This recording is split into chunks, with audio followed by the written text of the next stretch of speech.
Ipinagpalit ng nanay ko sa pera ang dignidad niya, at ang aking pagkababae para sa aming kinabukasan. Hindi na mawawala sa alaala ko ang mga pangyayaring pinipilit kong makalimutan. 10 years old pa lang ako noon. Isinasama ako ng nanay ko sa malaking bahay, doon kasi siya naglalaba. Ako ang bunso sa aming magkakapatid kaya ako ang laging kasama ng nanay ko, dahil bata pa ako, mahilig ako sa mga laruan at masasarap na pagkain.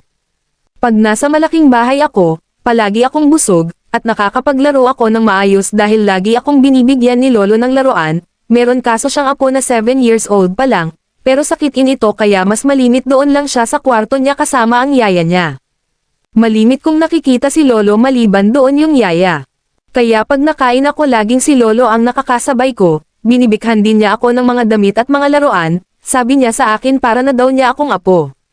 Habang tumatagal, pag naglalaba ang nanay ko, niyayaya ako ni lolo sa kwarto niya, minsan sa likod ng bahay na may palaruan. Kapag may bago akong laruan, tuwang-tuwa ako, pero may mga kapalit iyon, lagi niyang sinasabi na makipaglaro daw ako sa kanya, dapat daw kaming dalawa lang ang nakakaalam ng larong iyon, dahil sa kagustuhan ko magkaroon ng iba't ibang klaseng laruan, pumapayag ako sa ginagawa niya sa akin. Pag may pagkain siyang ibinigay sa akin, habang nakain ako, nilalaro niya ang perlas ko, hinahayaan ko lang iyon, minsan sa kwarto niya, perlas ko at may time pa na, sinusubukan niya pero masakit, pag nasasaktan ako, binibigyan niya ako ng pera. Ako naman tanga, tinitiis ko yung sakit. Habang tumatagal, parang nasanay na lang ako sa ginagawa sa akin. Parang natural na lang sa akin iyon. Ang nanay ko naman tuwang-tuwa yan pag nakita niya na may pera ako, at lagi yan nagpapasalamat kay lolo. Isang araw, niyaya na naman ako ni lolo. Sa kwarto niya, may ibibigay daw siya sa akin, pero bago daw niya ibigay, kumain muna ako ng lollipop, akala ko kung ano iyon, halos hindi magkasya sa bibig ko.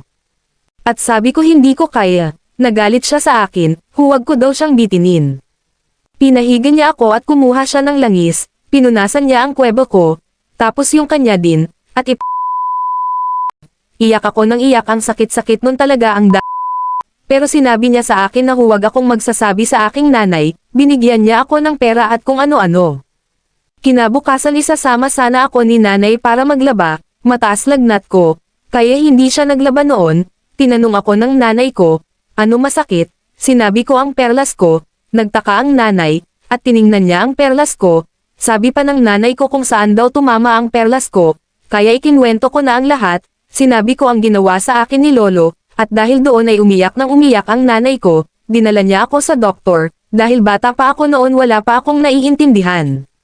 Nagpunta ang nanay ko sa malaking bahay para sabihin na hindi na siya maglalaba, nalaman ko na lang ang katotohanan nito lang na may isip na ako, dahil sinabi ni nanay na magsasampa siya ng kaso, ay inalok na lang si nanay ng malaking halaga para sa kinabukasan ko, at ng mga kapatid ko, at kalimutan na lang daw ng nangyari. Single mother pala ang nanay ko, at 4 kaming magkakapatid. Lahat kaming magkakapatid ay nakatapos ng pag-aaral, may mga magagandang trabaho. Iyon ang naging kapalit ng pagkawasak ng pagkatao ko, tama ba ang ginawa ng nanay ko, pinagpalit niya sa pera ang pagkatao ko, para din sa magandang kinabukasan. Sa ngayon wala pa akong nakaana-ana, kung sakaling meron, malalaman bang hindi na ako biran, kahit 10 taon pa lang ako nang mangyari iyon. Salamat sa sasagot.